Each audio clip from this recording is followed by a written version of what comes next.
اس لیے تمام صوفیاء کرام اور مشائخان طریقت قلب کی صفائی، باطن کی درستی اور قلب کو تمام اخلاق ذمیمہ سے پاک رکھنا ضروری فرماتے ہیں۔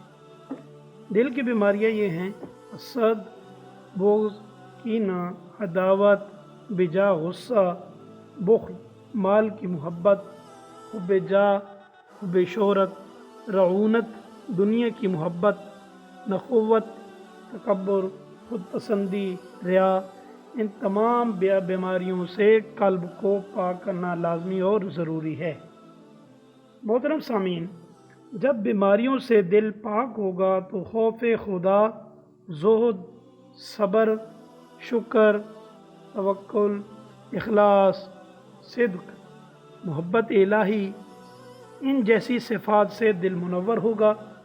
اللہ تعالی ہمارے دلوں کی ہر طرح کی روحانی بیماری سے محفوظ فرمائے۔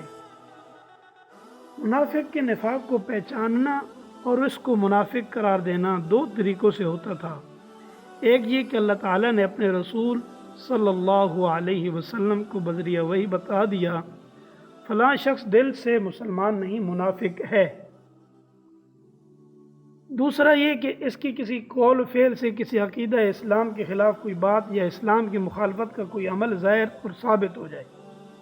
حضرت صلی اللہ علیہ وسلم کی وفات کے بعد انقطاع وحی کے سبب ان کے پہچاننے کی پہلی صورت تو باقی نہ رہی، مگر دوسری صورت اب بھی موجود ہے۔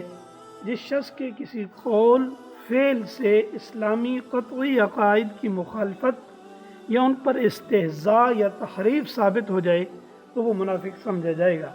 ایسے منافق کا نام قرآن کی اصطلاح میں ملحد ہے، جیسے کہ قرآن مجید میں مذکور ہے الذین یلحدون فی آیاتنا، اور حدیث میں اس کو زندیق کے نام سے موسوم کیا گیا۔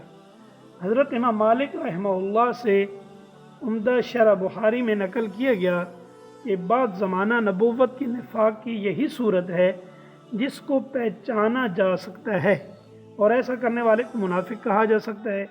تو معلوم ہوا منافقوں کا وجود اسلام میں ہمیشہ رہا ہے اور اب بھی موجود ہے۔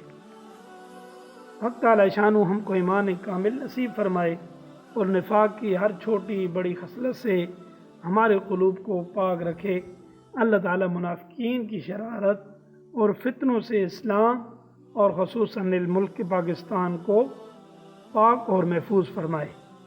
وآخر دعوانا ان الحمد للہ رب العالمین۔